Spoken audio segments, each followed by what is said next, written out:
If you seek prosperity for the Soviet Union and Eastern Europe, if you seek liberalization, come here to this gate. Mr. Gorbachev, open this gate. Mr. Gorbachev, tear down this wall. This is Europe, and the Federal Republic of Germany lies in the middle of this continent. Not so long ago, Germany used to look a little bit different.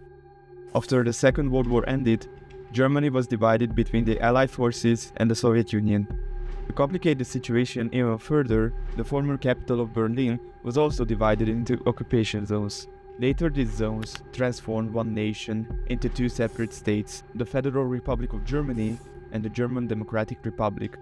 Berlin also remained divided between East and West. As the Iron Curtain thickened, tensions between the two ideological rivals have led to the construction of a literal wall. The citizens of Berlin have become physically separated from each other. Despite the ideological and physical divisions, in the late 1970s, a new subculture was beginning to take its roots. A subculture that could not be stopped by a wall, by border patrols, or ideology. A subculture that will hugely influence the contemporary music scene and will eventually become the iconic sound of Berlin. This subculture is none other than the techno movement.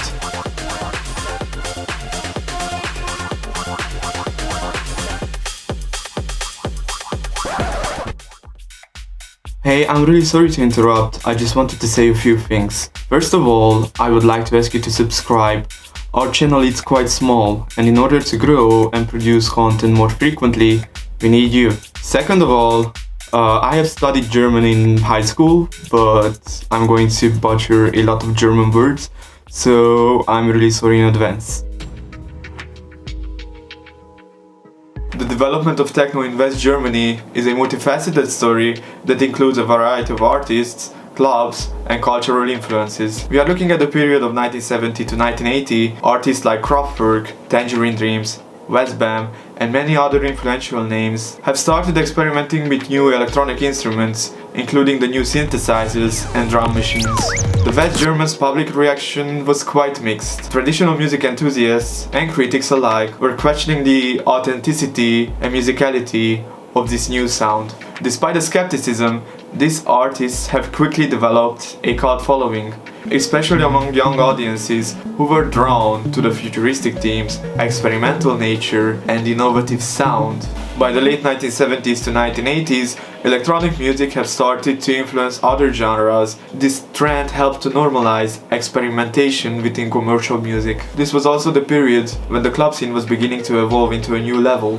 The club scene in West Germany and West Berlin was diverse and eclectic, encompassing a wide range of subcultures and musical genres.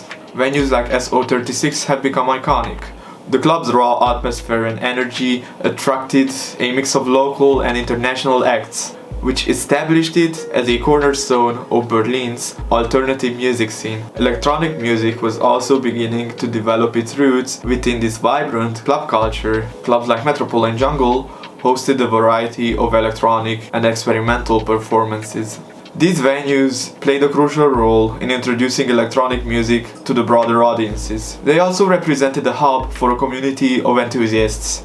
West Berlin's political climate also contributed to the development of the club scene. The city's status as a cultural and political enclave within East Germany meant that it attracted a wide variety of artists who were seeking creative and political freedom. This influx of talent and ideas developed West Berlin as a cultural and artistic melting pot.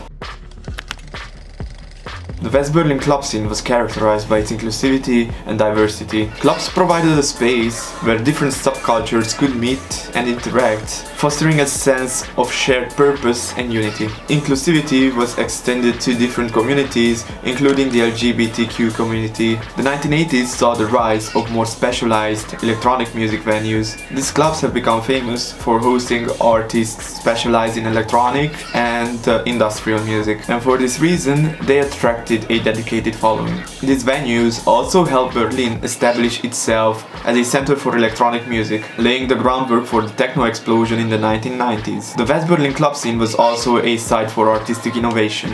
Many clubs have incorporated visual arts, performance art, and experimental installations into their programming, creating immersive and multidisciplinary experiences. This emphasis on artistic creativity helped to distinguish Berlin's club culture from other major cities. The public reaction to the West Berlin club scene was varied. Some people viewed the clubs as hotbeds of decadence and rebellion. Others embraced them as vital spaces for cultural and artistic expression. The city's youth in particular was drawn to the club's energy and creativity, making them vital for Berlin's nightlife.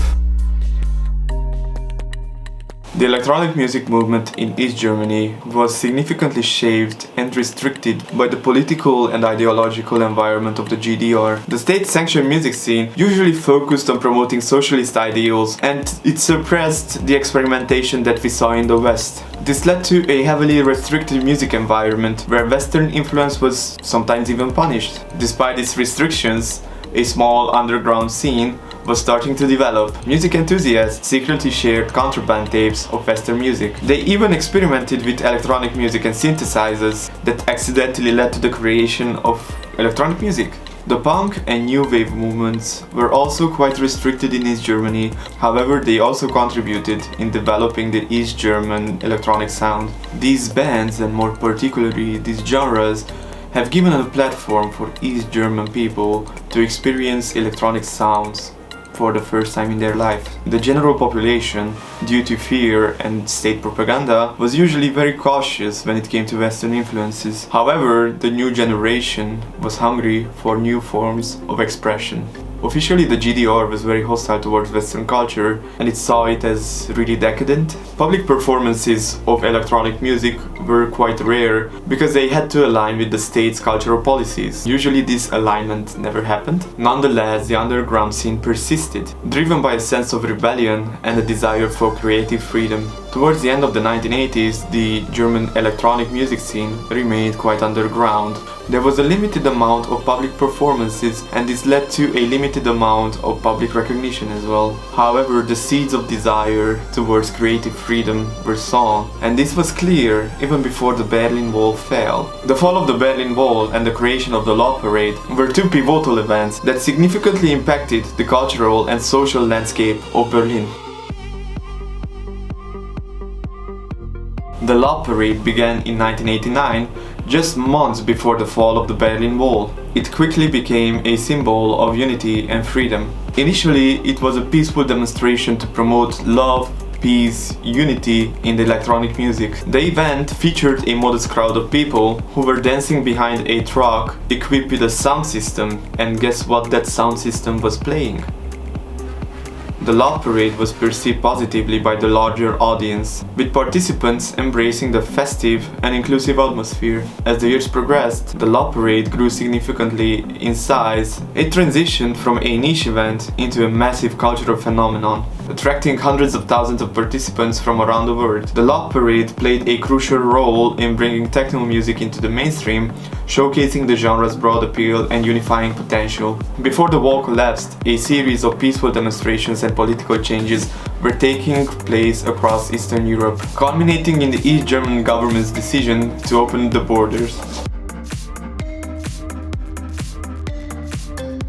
The fall of the wall symbolized the triumph of freedom and a new beginning for Germany and Berlin as a whole. In the intermediate aftermath, Berliners from both sides of the city had poured into the checkpoints, celebrating their newly found freedom and reconnecting with families and friends. The streets were filled with euphoria and hope. The fall of the wall also had profound cultural implications. Artists were free to share their ideas, and they were not separated anymore by a physical wall. The convergence of the Love Parade and the fall of the Berlin Wall created a unique and transformative period in Berlin's history. The newfound freedom and unity was reflected on the city's multicultural environment.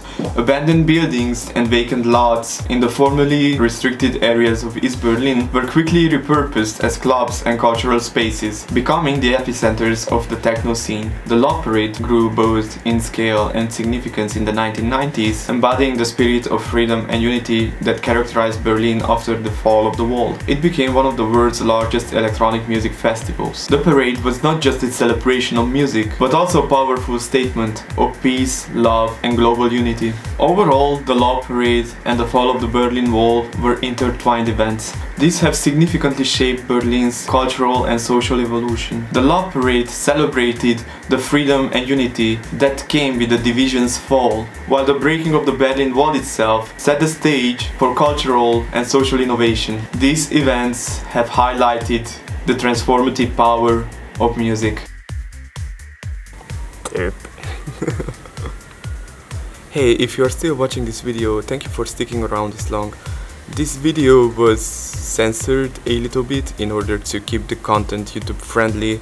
So if you want to know every detail about this topic, I encourage you to do your own research. And if you want to see similar content, I encourage you to subscribe if you haven't done so yet. Thank you again, and see you again in another video. Bye bye.